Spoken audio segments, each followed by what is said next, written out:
aquí a tomar un agua al otro lado.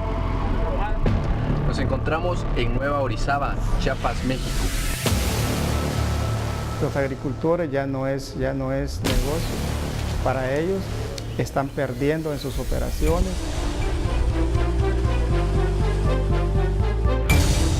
Dos camiones ingresando a Guatemala con maíz. Este maíz es de contrabando. Una pregunta. Sí, podemos pasar a tomar una agüita al otro lado, vamos a hacerlo. ¿Y puede levantar tantito su pantalón, por favor? Esto ha iniciado desde hace tiempo.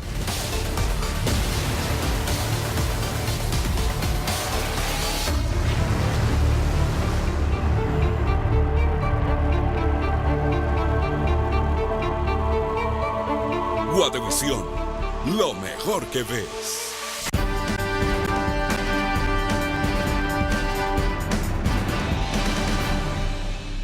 Porque no hemos podido reparar las carreteras. El año pasado no teníamos dinero, no tenía ni para pagar sueldos en enero. Gracias a una buena administración y administración transparente del Ejecutivo y los ministros, un Estado que lo agarramos con 1.200 millones de caja fiscal negativa. O sea, en enero 2016 debíamos para los primeros meses 1.200 millones de quetzales y no teníamos para pagar. Se pagó y al finalizar diciembre de 2016 iniciamos con 1.300 millones de quetzales de caja fiscal positiva, habiendo ejecutado un 93% del presupuesto. Ahora tenemos dinero, no de sobra, pero tendríamos para arreglar las carreteras. Señores diputados, quiten el artículo 100 y el artículo 97 de la ley de presupuesto. No puedo ejecutar. Ayúdenme. Veíamos las declaraciones del presidente Jimmy Morales, donde le pide a los congresistas, por favor, déjenme trabajar. ¿Es solo la modificación del presupuesto lo que puede agilizar la ejecución, la reparación, remozamiento de las carreteras? ¿Es este un problema más complejo? Hablábamos del problema que tienen las empresas, esta deuda de arrastre y también la mala gestión en los contratos. Pero el presidente lo está reduciendo a esta modificación del presupuesto. Ya hemos visto también cómo los alcaldes llegan al Congreso de la República también para buscar modificaciones al ejercicio fiscal. ¿Es esta la salida que tiene la administración de Jimmy Morales para no estar paralizado? ¿Es tan fácil como eso, una decisión política de modificar el presupuesto para que las cosas avancen? Es parte de la solución. Aquí sí le doy la razón al presidente, que eso es parte de la solución. Pero no solamente es eso, la cuestión está en que quitar algunos candados implica que entonces vamos a encontrar empresas que son transparentes. Ese es el segundo gran reto.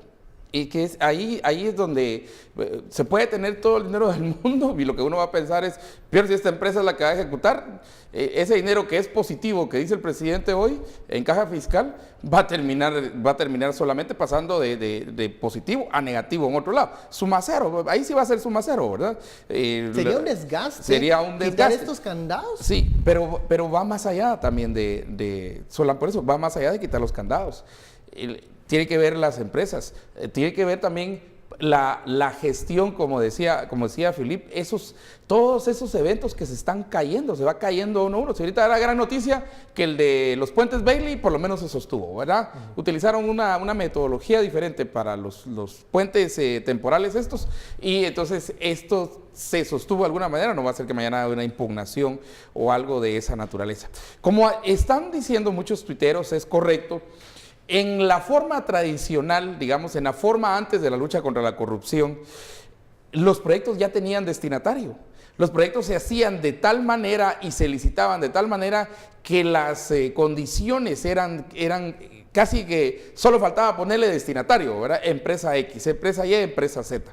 Y Pero ahora no, ahora sí es más complicado, ahora sí tienen esa espada en el cuello de decir, miren, ¿qué tipo de auditoría va a haber? Pero es que no solo es carreteras, no solo es infraestructura, la paralización está en muchos ámbitos. Yo ponía el ejemplo de los timbres y cosas muy sencillas, pero que un trámite, una certificación y todo eso sin timbres simplemente no funciona. Sí, es agilizar Es agilizar, o sea, va más allá por supuesto, la infraestructura es vena y arteria de un país, eso no lo podemos negar, los romanos lo probaron y de vuelta. ¿O no apoyar al presidente en esta solicitud de quitar candados? Porque cuando se habla de candados, muchas veces son de estos controles que sirven para transparentar el gasto. Ya recordábamos cuando existían aquellos programas sociales de la UNE, cómo los candados evitaban un poco que estos programas fueran y aún con arbitrarios. Esos candados, mira lo que pasó. Digamos fue una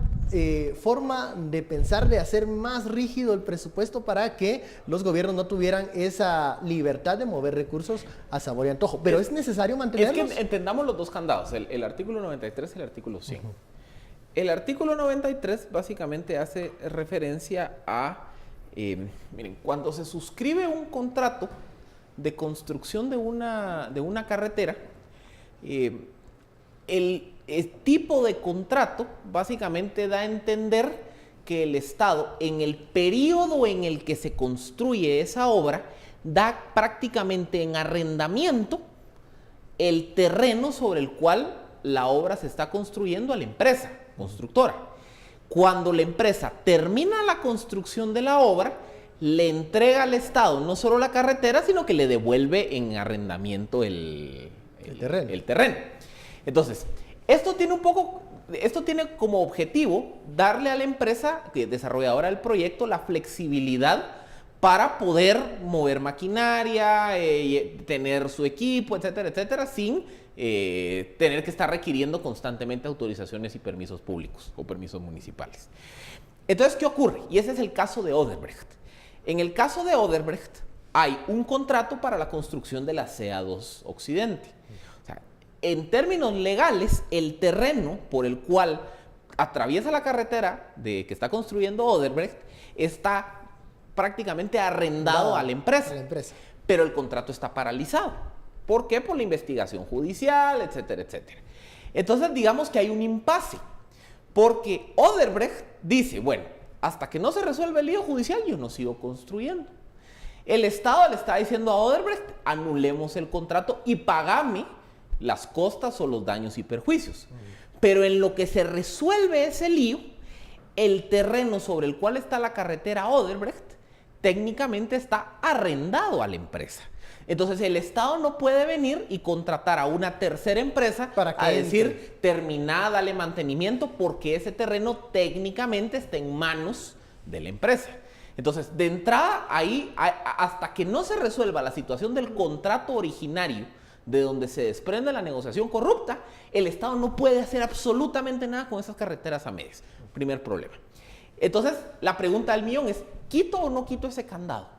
O sea, quito el candado de decir, bueno, Estado, usted puede ir y continuar la construcción de la carretera sobre lo que está haciendo Odebrecht, o usted puede ir y darle mantenimiento sobre lo que está haciendo Odebrecht, pero entonces entramos en una discusión de decir, bueno, el día de mañana, cuando el Estado de Guatemala pelee costas civiles por el caso Odebrecht, ¿cómo voy a determinar realmente cuál es la responsabilidad de Odebrecht si yo vine a construir encima de ellos? En esa obra. Entonces, digamos que, a ver, por donde ustedes le quieran entrar, es difícil. Y luego está el otro problema, que es el del 100. Que es el artículo 100. El artículo 100 básicamente establece el proceso para determinar obligaciones pendientes de pago, que es cómo voy a determinar si, a ver, como ya lo hablamos, en la deuda de arrastre está la ilegal que no tiene fuente, la cuasi legal que es la que sí quedó establecida, que tenía contrato, se atrasó, pero entonces digamos que mucha de esa obra de arrastre también históricamente se ha prestado a corrupción. Porque, mire, fíjese que yo tengo mi contrato de arrastre desde el 2009, páguemelo. Y entonces va a ver el Ministerio de Comunicaciones y se topa que la carretera está destruida. Pero la empresa le dice, no, pues, pero fíjese que en el 2009 yo se la construí. Estaba bien. Estaba bien, págueme. Entonces, como ha habido tanto desorden con el tema de la deuda de arrastre, La ley del presupuesto estableció un procedimiento que es la Secretaría Segeplan junto a la Contraloría de Cuentas, gente del Ministerio de Comunicaciones, van a encargar hacer una especie de inventario de toda la deuda de arrastre, van a ver cuál está registrada, cuál no está registrada, van a ir a revisar el desarrollo de la obra física y lo van a contrastar versus el sistema de administración integrada financiera. Entonces van a decir, mire, fíjese que esta obra efectivamente está construida en un 50%, pero solo hemos desembolsado 25%. A ellos sí les corresponde el 25% extra de desembolso. Pero ya se imaginan ustedes ¿cuántos proyectos son? ¿Cuántos son? Que ese es el problema. ¿Y cuánto tiempo se tarda en hacer ese proceso? Entonces, naturalmente, todo ese proceso administrativo de ver cuál sí, cuál no, cuál está avanzada, cuál sí hay que pagarle, cuál no tiene calidad, etcétera, etcétera, está paralizado todo. Y las empresas están en, bueno, ¿no me pagas? Yo no continúo. Nos encontramos en un cuello de botella. Entonces, por eso les digo, digamos que el primer debate es un debate que creo yo que necesita no solo una discusión técnica, sino también una discusión ética de decir, bueno, a ver, seguimos. ¿Estoy yo dispuesto adelante a poner en entredicho las costas civiles que yo puedo obtener de una demanda a Odebrecht por la necesidad de Estado de desarrollar la carretera? O mejor me espero y tengo la carretera parada hasta que yo le termine de ganar el caso a Odebrecht y ahí ya resuelvo el problema. Ese es el camino que se siguió. Ese es un primer debate. No, pero ese es el camino que se siguió, el segundo. La carretera va a estar paralizada y por eso es que están yendo a sacar esos cuadritos. Es una muestra. Porque la carretera misma es una prueba. Eso va a tardar, Estuardo. ¿Qué va a pasar mientras uno no solo lo que va a tardar. Lo más probable es que no nos quede nada de Odebrecht. Después que pase Perú, después que pase Colombia, después que pase México, después que pase República Dominicana. La solución es quitar este candado para entrar entonces en esas obras, hay que ser realistas. No vamos a obtener nada. Hay que ser, eso para un gran porcentaje de la economía. Hay que ser, aquí habría que, bueno, pero en esto se te olvidó mencionar, Felipe, que hay como fianzas de ejecución. Aquí también hay todo un proceso cuando se dan los contratos, que no solamente es dar el contrato y usted tiene todo, hay fianzas de ejecución.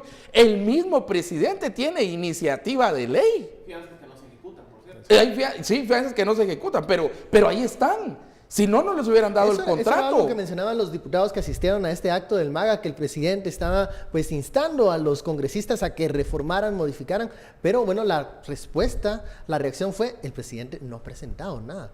Pero es que el presidente tiene también en sus manos, o sea, él no solamente puede echarle la culpa al Congreso y decirle, ustedes Congreso tienen, quítenme eso porque miren, estoy atado en manos. Él no está atado en manos, él puede hacer muchas otras cosas. Una propuesta técnica, una propuesta técnica a partir que él es el jefe del ministro de Comunicaciones, ¿ya? Entonces, pero pongo dos ideas ahí. Primero, él tiene iniciativa, él puede proponer. ¿Dónde está la propuesta de Jimmy Morales ante el Congreso? Digamos, si son estos candados que él quiere quitar, ¿dónde está la propuesta? No hay propuesta. No hay propuesta. Uno. Y ahí es donde sirven estos partidos políticos que están en gobierno. Sí, digamos, pero la propuesta del Ejecutivo debería demostrar un gana-gana para el país, para el Estado de esto. O sea, si vamos a poner en entredicho las posibles, los beneficios o las costas legales judiciales con el tema del proceso de Odebrecht, pero costo de ¿qué oportunidad, vamos a ganar? Costo de oportunidad. ¿Qué es lo que yo necesito ahorita como país? ¿Con qué voy a perder menos? Voy a perder en los dos casos. Primero, porque Odebrecht ya tiene una multa, ¿cuánto es? 3,000 y pico miles de millones en Estados Unidos. ¿Cuánto es la multa más grande que se ha puesto. 100% de cero? Es nada. O sea, sí, ¿vamos a ganar o no vamos a ganar? ¿Qué nos importa ahorita a nosotros? ¿Y cuál es la visión del líder? Por eso el liderazgo es lo más importante, porque el líder tiene que tener una visión, ¿verdad? Que se puede equivocar. Pero miren, es mejor tener una visión y equivocarse que no tener visión, porque nos quedamos en los impases que tenemos ahora. Y luego que la obra se vuelve liderazgo transaccional, ya todos pensando en la campaña del 19. Entonces, espérame, pues yo te voy a dar unas obras y vos me apoyas aquí. Apoyas a mi alcalde allá, pero vos entonces aquí empieza a ser un liderazgo de transacción. Y no hay una discusión técnica. Entonces, tiene posibilidades de proponer, hay fianzas de ejecución. Y vamos a ver. ¿Cuánto cree usted que va a durar ¿cuánto cree usted que va a durar el caso Odebrecht? Años. No, bueno, no sé. Bueno, ya con eso lo ¿Ustedes decimos. ya respondieron? Ya con esta reacción. Bueno, ¿Y cómo? ¿Y la carretera a la costa qué? hacemos una pausa, Estorno. Vamos a la segunda pausa de la noche. La etiqueta SF, País Paralizado.